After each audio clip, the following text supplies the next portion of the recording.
નમસ્કાર મિત્રો, એનએમએમએસ પરીક્ષા ધોરણ 8 મોડેલ પેપર નંબર 8 આજના વિડીયોમાં આપણે વિજ્ઞાન વિષયનું કુલ 30 ગુણનું મોડેલ પેપર જોઈશું. આપણે જાણીએ છીએ કે જેટલા ગુણ તમે સમાજમાં અને વિજ્ઞાનમાં વધારે લાવશો એટલી જ તમારી મેરિટમાં આવવાની શક્યતા વધી જશે. બાકીના વિષયોમાં તો બધાને માર્ક્સ આવે જ છે, પણ સમાજ અને વિજ્ઞાનમાં ઘણા બધા વિદ્યાર્થીઓને ઓછા માર્ક આવે છે, કારણ કે પ્રશ્નો પાકા કરતા નથી.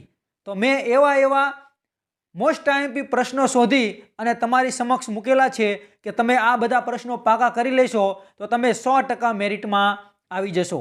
તો મિત્રો, મેં ઘણી મહેનત કરી અને આ પ્રશ્નોનું કલેક્શન કરેલું છે, તો કમસે કમ આ વિડીયો લાઈક જરૂર કરજો અને એક સરસ મજાની કોમેન્ટ પણ કરજો. અને આની પહેલાં પણ આપણે બીજા મોડેલ પેપર અને બીજા એનએમએમએસની તૈયારી માટેના વિડીયો મૂકેલા છે. એ જો તમારે જોવા હોય તો એની લિંક તમને આઈ બટનમાં આપેલી છે, ત્યાં ક્લિક કરી અને તમે એ વિડીયો જોઈ શકશો. તો મિત્રો, તમે જો મારી ચેનલ ઉપર પહેલીવાર આવ્યા હોય તો મારી ચેનલ સબસ્ક્રાઈબ કરી બાજુમાં આવેલું બેલ આઇકન પ્રેસ કરી લેજો, જેથી આવનારા બીજા મહત્ત્વના વિડીયો ઝડપથી તમારા સુધી પહોંચી શકે. તો ચાલો મિત્રો, આજે આપણે એનએમએમએસ પરીક્ષા ધોરણ 8 માટે મોડેલ પેપર નંબર 8 જોઈએ. પ્રશ્ન 1, વનસ્પતિનું રસોડું કોને કહે છે? જેના ઓપ્શન છે એ ફૂલ, બી પર્ણ, સી મૂળ અને ડી ફળ. તો આ પ્રશ્નનો સાચો જવાબ આવશે બી પર્ણ. પ્રશ્ન 2, ખોરાકનું સંપૂર્ણ પાચન કયા અંગમાં થાય છે? જેના ઓપ્શન છે એ જઠર, બી મુખગુહા, સી નાનું આંતરડું અને ડી મોટું આંતરડું. તો આ પ્રશ્નનો સાચો જવાબ આવશે સી નાનું આંતરડું. પ્રશ્ન 3, નીચેનામાંથી કયું પ્રાણી સેલ્યુલોઝનું પાચન કરી શકે છે? જેના ઓપ્શન છે એ ગાય, બી બિલાડી, સી મનુષ્ય અને ડી કૂતરો. તો આ પ્રશ્નનો સાચો જવાબ આવશે એ ગાય.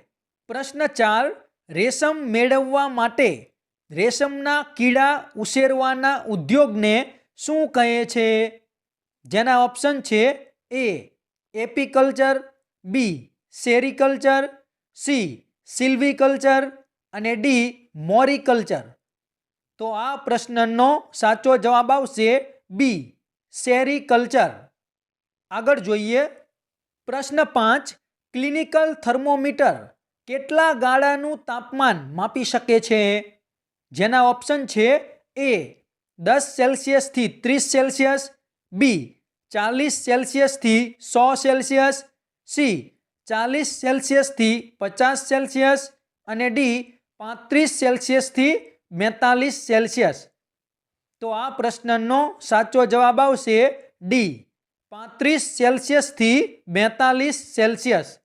પ્રશ્ન 6, કયા રંગની વસ્તુ ઉષ્માનું શોષણ સૌથી વધુ પ્રમાણમાં કરે છે? જેના ઓપ્શન છે એ સફેદ, બી લીલા, સી કાળા અને ડી લાલ. આ પ્રશ્નનો જવાબ તમને ખબર હોય તો મિત્રો કોમેન્ટમાં જણાવતા રહેજો. વિડીયો લાઈક કરવાનું ભૂલતા નહીં. અને દરેક પ્રશ્નમાં મિત્રો પ્રશ્ન વિચારી અને તમે જરૂરથી કોમેન્ટ કરતા રહો. તો પ્રશ્ન 6, એમાં શું જવાબ આવશે? તો એનો સાચો જવાબ આવશે સી કાળા. પ્રશ્ન 7, ખાવાના સોડાનું રાસાયણિક નામ શું છે? જેના ઓપ્શન છે A sodium hydrogen carbonate, B sodium carbonate, C sodium chloride અને ડી સોડિયમ હાઇડ્રોક્સાઇડ. તો આ પ્રશ્નનો સાચો જવાબ આવશે એ સોડિયમ હાઇડ્રોજન કાર્બોનેટ.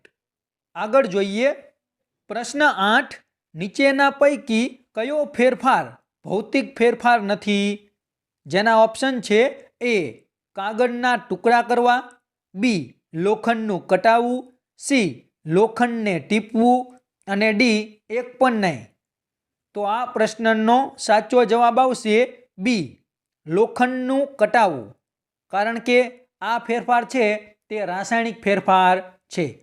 પ્રશ્ન 9, નીચેનામાંથી કોને બ્લુ વિટ્રિયોલ કહેવામાં આવે છે? જેના ઓપ્શન છે એ મીઠું, B sulphuric acid, C iron sulphate અને ડી કોપર સલ્ફેટ. તો આ પ્રશ્નનો સાચો જવાબ આવશે ડી કોપર સલ્ફેટ. પ્રશ્ન 10, દિવસનું મહત્તમ તાપમાન ક્યારે હોય છે? જેના ઓપ્શન છે એ સાંજે, બી સવારે, સી બપોરે અને ડી રાત્રે. તો આ પ્રશ્નનો સાચો જવાબ આવશે સી બપોરે. પ્રશ્ન 11, ઓક્ટોબર 1999માં 2 વખત આવેલા વાવાઝોડાએ કયા રાજ્યમાં અસર કરી હતી? જેના ઓપ્શન છે એ બિહાર, બી ઓડિશા, સી તમિલનાડુ અને ડી પશ્ચિમ બંગાળ. તો આ પ્રશ્નનો સાચો જવાબ આવશે બી ઓડિશા. આગળ જોઈએ. પ્રશ્ન 12, ભૂમિના છેલ્લા સ્તરને શું કહે છે? જેના ઓપ્શન છે એ આધાર ખડક, બી ઉપરી ભૂમિ, સી મધ્ય ભૂમિ અને ડી ફળદ્રુપ ભૂમિ. તો આ પ્રશ્નનો સાચો જવાબ આવશે એ આધાર ખડક. પ્રશ્ન 13, અળસિયું શાના દ્વારા શ્વસન કરે છે? જેના ઓપ્શન છે એ ફેફસા, બી ત્વચા, સી શ્વાસનળી અને ડી શ્વસન છિદ્રો. તો આ પ્રશ્નનો સાચો જવાબ આવશે બી ત્વચા. પ્રશ્ન 14, રુધિરના કયા ઘટકમાં હિમોગ્લોબિન હોય છે? જેના ઓપ્શન છે એ શ્વેતકણ, બી રુધિર રસ, સી રુધિર કણિકાઓ અને ડી રક્તકણ. તો આ પ્રશ્નનો સાચો જવાબ આવશે ડી રક્તકણ. પ્રશ્ન 15, નીચેનામાંથી દ્વિલિંગી પુષ્પ કયું છે? જેના ઓપ્શન છે એ મકાઈ, બી પપૈયું, સી સરસવ અને ડી કાકડી. આ પ્રશ્નનો જવાબ તમને ખબર હોય તો મિત્રો કોમેન્ટ કરતા રહેજો. તમે કોમેન્ટ કરવાનું ભૂલતા નહીં અને વિડીયો લાઈક પણ કરજો. તો નીચેનામાંથી દ્વિલિંગી પુષ્પ કયું છે? તો આ પ્રશ્નનો સાચો જવાબ આવશે સી સરસવ. આગળ જોઈએ. પ્રશ્ન 16, ઉડતા પતંગિયાની ગતિ કયા પ્રકારની ગતિ છે? જેના ઓપ્શન છે એ વક્રાકાર, બી વર્તુળાકાર, સી સુરેખ અને ડી દોલન. તો આ પ્રશ્નનો સાચો જવાબ આવશે એ વક્રાકાર. પ્રશ્ન 17, નીચેનામાંથી કયું ઉપકરણ વિદ્યુત ચુંબકીય અસર પર કાર્ય કરે છે? જેના ઓપ્શન છે એ વિદ્યુત ગીઝર, બી વિદ્યુત બલ્બ, સી વિદ્યુત સગડી અને ડી વિદ્યુત ઘંટડી. તો આ પ્રશ્નનો સાચો જવાબ આવશે ડી વિદ્યુત ઘંટડી. પ્રશ્ન 18, સમતલ અરીસામાં કેવું પ્રતિબિંબ મળે છે? જેના ઓપ્શન છે એ ઉલટું, બી ચત્તું, સી વાસ્તવિક અને ડી વસ્તુ કરતાં નાનું. તો આ પ્રશ્નનો સાચો જવાબ આવશે બી ચત્તું. પ્રશ્ન 19, સિંચાઈની કઈ પદ્ધતિમાં પાણીનો ઓછામાં ઓછો વ્યય થાય છે? જેના ઓપ્શન છે એ ટપક સિંચાઈ પદ્ધતિ, બી ધોરિયા પિયત પદ્ધતિ, સી ફુવારા સિંચાઈ પદ્ધતિ અને ડી ક્યારા પિયત પદ્ધતિ. તો આ પ્રશ્નનો સાચો જવાબ આવશે એ ટપક સિંચાઈ પદ્ધતિ. આગળ જોઈએ. પ્રશ્ન 20, નીચેનામાંથી કયું જંગલી પ્રાણી છે? જેના ઓપ્શન છે એ બિલાડી, બી કબૂતર, સી રીંછ અને ડી સાપ. તો આ પ્રશ્નનો સાચો જવાબ આવશે સી રીંછ. પ્રશ્ન 21, જમીન ખેડવા માટે વપરાતું પરંપરાગત સાધન કયું છે? જેના ઓપ્શન છે એ ખુરપી, બી ઓરણી, સી વાવણીઓ અને ડી હળ. તો આ પ્રશ્નનો સાચો જવાબ આવશે ડી હળ. પ્રશ્ન 22 બ્રેડ અથવા ઇડલીની કણક ફૂલવાનું કારણ શું છે? જેના ઓપ્શન છે એ ગરમી, બી ઈસ્ટ કોષોની વૃદ્ધિ, સી પીસવું અને ડી મસળવું. તો આ પ્રશ્નનો સાચો જવાબ આવશે બી ઈસ્ટ કોષોની વૃદ્ધિ. પ્રશ્ન 23 લાકડાના માવા પર રાસાયણિક પ્રક્રિયા કરીને બનાવેલા માનવસર્જિત રેસા કયા છે? જેના ઓપ્શન છે એ રેયોન, બી નાયલોન, સી પોલિએસ્ટર અને ડી એક્રેલિક. તો આ પ્રશ્નનો સાચો જવાબ આવશે એ રેયોન.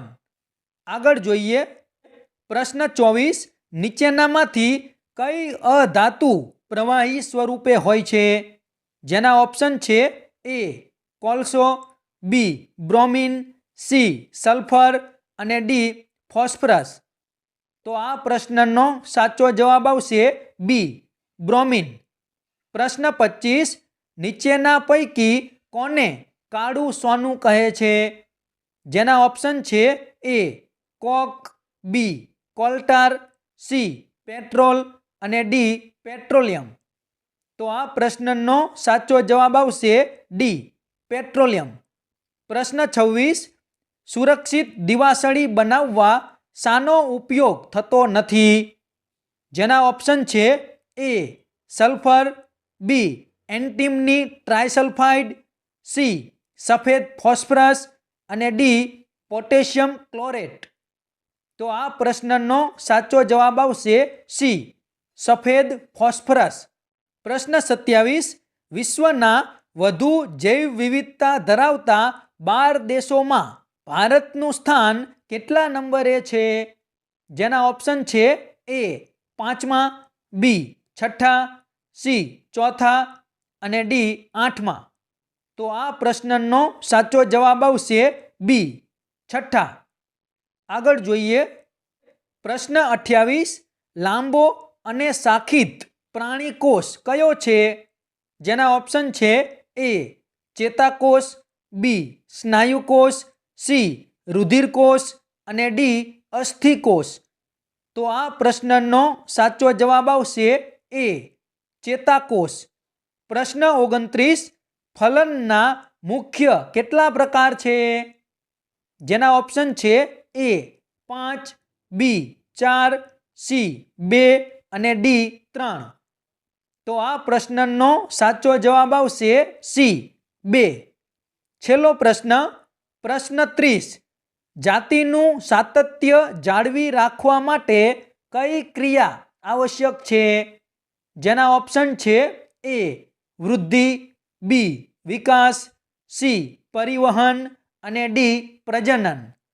આ પ્રશ્નનો જવાબ જો તમને આવડતો હોય તો મિત્રો કોમેન્ટમાં જરૂર જણાવજો. તો આ પ્રશ્નનો જવાબ શું આવશે?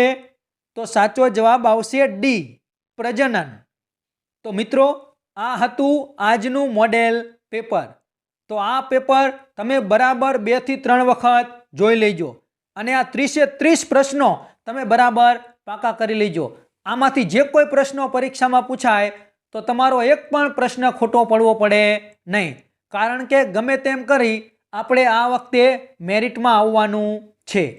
તો મિત્રો જો આ વિડીયો તમને પસંદ આવ્યો હોય તો વિડીયો લાઈક કરજો અને મારી ચેનલ ઉપર જો તમે પહેલીવાર આવ્યા હોય તો ચેનલ સબસ્ક્રાઈબ કરી બાજુમાં આવેલું બેલ આઇકન પ્રેસ કરી લેજો, જેથી આવનારા બીજા નવા NMMSને લગતા વિડીયો ઝડપથી તમારા સુધી પહોંચી શકે. તો ચેનલ સબસ્ક્રાઈબ કરવાનું ભૂલતા નહીં. Thank you.